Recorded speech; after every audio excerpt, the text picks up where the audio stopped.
Sir गजाला नौरीन सुनो news से। Sir आप हर प्रेस कॉन्फ्रेंस में जिक्र करते हैं और हम जानते हैं कि अफवाज पाकिस्तान की बहुत कुर्बानियां हैं, शोहदा हैं, उनके अहले खाना हैं और यकीनन हम सब के लिए बहुत काबिल एहतराम भी हैं। अभी आपने जिक्र किया कि रोज़ाना की बुनियाद पर 130 से ज़ायद IBOs हो रहे हैं। एक बहुत बड़ा फिगर है और होना ये चाहिए कि इसके बाद दहशतगर्दी के वाक़यात में कमी होती, लेकिन ग्राउंड रियलिटी इसके बरक्स नजर आ रही है। हम देख रहे हैं कि दहशतगर्दी के वाक़यात में भी इजाफा हो रहा है रोज बरोज, और हम ये भी देख रहे हैं कि शोहदा की तादाद में भी इजाफा हो रहा है। तो क्या ये ऑपरेशंस मौसर नहीं है या इसकी क्या वजह हो सकती है? अगर इस हवाले से आप कुछ बताना चाहें। शुक्रिया। देखिए, ये जो इंसदाद दहशतगर्दी के खिलाफ जो पाकिस्तान की जंग है, ये एक मंजूर शुदा और एक मरबूत हिकमत अमली के तहत लड़ी जा रही है। मुख्तलिफ सियासी जमातों, स्टेक होल्डर्स और तमाम हुकूमतों ने ये जो हिकमत अमली है इसको मुरतब किया। ये national action plan, revise national action plan और अब अज़्म इस्तेहकाम के नाम से एक डॉक्यूमेंटेड शक्ल में भी मौजूद है। इसके अंदर जो काइनेटिक एक्शंस हैं, जो फौज पाकिस्तान के कानून नाफिज करने वाले इदारों के काम है, वो भी एक मरबूत हिकमत अमली के तहत किए जाते हैं और वो उसके 4 फेजेस हैं: clear, hold, build and transfer. तो आपका जो सवाल है कि ये क्यों दहशतगर्दी बढ़ रही है, तो we'll have to then understand that what is going on. तो ये जो अफवाज पाकिस्तान का कानून नाफिज करने वालों ने 4 मरहलों में काम करना है, जो एक मरबूत हिकमत अमली तयशुदा, इस पर तमाम स्टेक होल्डर्स का एग्रीमेंट है, क्लियर, होल्ड, बिल्ड, ट्रांसफर।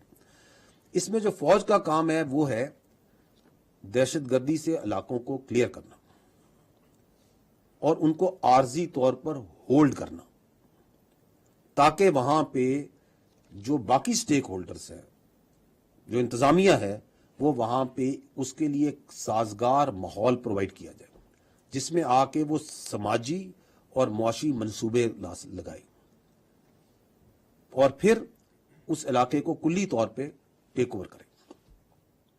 इसमें जो फौज है और कानून नाफिज करने वाले इदारे हैं, इंटेलिजेंस एजेंसीज हैं, इन्होंने ये 2 दिहाइयों से ज्यादा जो दहशतगर्दी की जंग लड़ रही है, इसमें 46,000 मुरब्बा किलोमीटर से ज्यादा इलाका है जिसको दहशतगर्दों से क्लियर करवा चुकी है। 46,000 किलोमीटर से ज्यादा मुरब्बा किलोमीटर ज्यादा इलाका है, उसको क्लियर करा चुकी है। And that is why we always say that there is no go area in Pakistan. यहां कोई ऐसा इलाका नहीं जहां पे अमलन, कोई ऐसा इलाका जहां पे अमलन दहशतगर्दों की इजारादारी हो। तो जो क्लियर और होल्ड के फेजेस हैं वो तो मुकम्मल हो चुके हैं। और ये जो आप ऑपरेशन जिक्र करती हैं 130, ये इंटेलिजेंस बेस्ड छोटे बड़े ऑपरेशन जो तमाम कानून नाफिज करने वाले इदारे, इसमें पुलिस भी शामिल है और इसके अंदर इंटेलिजेंस एजेंसी भी शामिल है, ये किए जाते हैं इसी को मजीद तकवीत और दुआम देने के लिए। अब ये जो बिल्ड और ट्रांसफर का काम है, इसमें तमाम स्टेक होल्डर्स का ये भी एग्रीमेंट है कि इसको मुकम्मल होने की जरूरत है। और इसमें जो लीड है that is with the local government and the provincial governments, क्योंकि उसमें आके उन्होंने वहां पे सेहत के, तालीम के, रोजगार के, सोशल इकोनॉमिक प्रोजेक्ट्स लाने हैं ताकि आवाम को जो सा है एक रोजमर्रा की जिंदगी में मसरूफ किया जाए। उसमें भी मैं अपनी पिछली प्रेस कॉन्फ्रेंस में भी शायद मैंने जिक्र किया था कि जो पाकिस्तान फौज है वो बढ़ चढ़ कर उसमें लोकल गवर्नमेंट्स की, प्रोविंशियल की, नेशनल लेवल पे उसकी आनत करती है और मल्टीपल प्रोजेक्ट्स जो से हैं, तालीम के, सेहत के, रोजगार के, इंफ्रास्ट्रक्चर के, वहां पे इन इलाकों में KP के और बलूचिस्तान में पाक फौज की जो यूनिट्स हैं, फॉर्मेशन हैं, वो करती हैं। उनकी एक लंबी लिस्ट है, वो आप लोग सब आगाह है उससे और आवाम से आगाह है।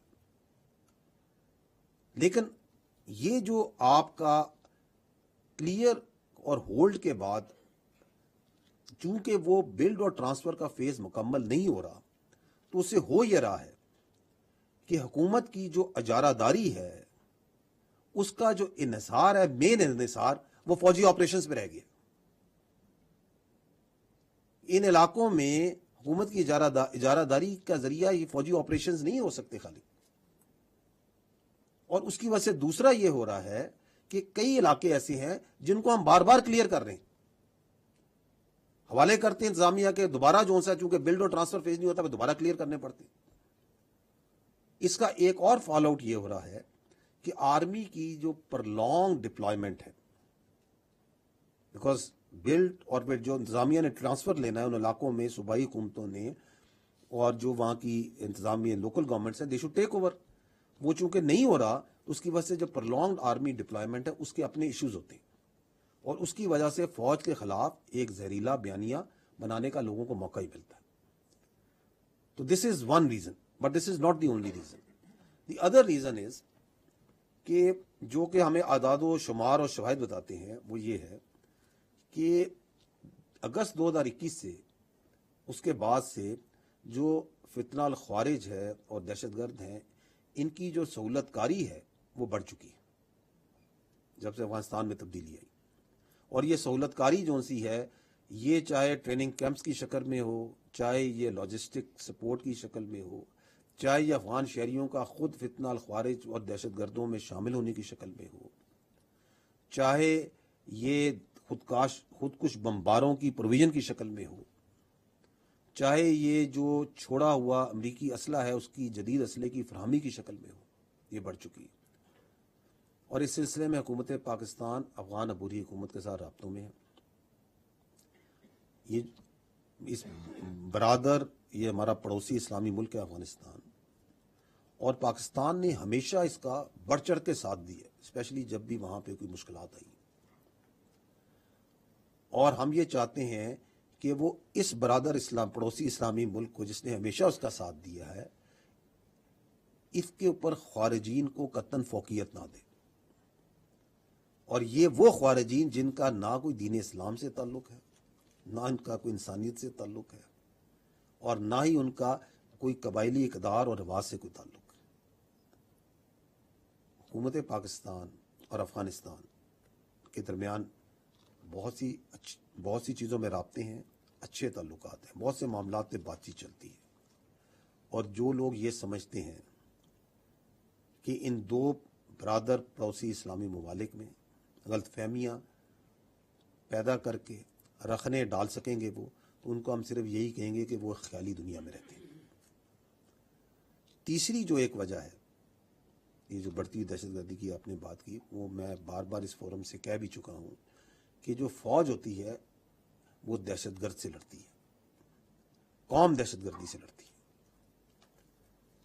اسی لیے حکومت نے یہ جو ریوائز نیشنل ایکشن پلان کی ایک نئی شکل جو حکمت عملی کی عزم استحکام کے نام سے تمام سٹیک ہولڈر کے ساتھ بیٹھ کے پیش کی. اس کا مقصد کیا ہے؟ اس کا مقصد یہی ہے کہ جو وہ نان کائنیٹک ایکشنز ہیں which are essential to defeat terrorism in totality, ان پہ عمل کیا جائے, جس میں لیڈ باقی سٹیک ہولڈرز کی ہے. اگر ان میں سے 3 سب سے اہم جو ایکشنز ہیں وہ کیا ہیں, وہ ہے کہ پاکستان کے کرمنل جسٹس سسٹم کو مضبوط کیا جائے, ٹیرر کرائم نیکسس کو توڑا جائے, جو دہشت گرد ہیں اور جو کرمنل مافیاز کا آپس میں نیکسس بنا ہوا ہے اس کو توڑا جائے. اور تیسرا کہ پوری قوم یک زبان ہو کر دہشت گردی اور شدت پسندی کے خلاف ایک بیانیے پر کھڑی ہو. تو اس میں لیڈ جون سی ہے ان نان کائنیٹک ایکشنز میں بھی باقی سٹیک ہولڈرز کی اور سیاست کی ہے. ہم ان کی ہمیشہ کی طرح بھرپور آنت اور معاونت کرتے رہیں گے. تو ان نٹشل جو آپ نے بات کی, اور بالکل آپ کا جنون سوال ہے کہ اتنے آپریشنز ہو رہے ہیں, کیوں ہو رہے ہیں, تو میں آپ کو یہ بتانا چاہ رہا ہوں کہ اٹ از بیکاز کہ کلیئر اینڈ ہولڈ مکمل ہو چکا ہے, بلڈ اینڈ ٹرانسفر کا انتظار ہے اور بڑے عرصے سے انتظار ہے. کراس بارڈر فیسیلیٹیشن ایک پرابلم ہے جس کو ایڈریس کیا جا رہا ہے اور جس کے لیے بہت سی بات چیت کی جا رہی ہے اور ایکشنز لیے جا رہے ہیں. اینڈ تھرڈلی یہ نان کائنیٹک ایکشنز جو ہیں which are part of National Action Plan, Revised National Action Plan, عزم استحکام, in which the lead is with the non-kinetic partners of this campaign, یہ جو انسانی دہشت گردی کی ہے, this must be done. So that is what is the reason.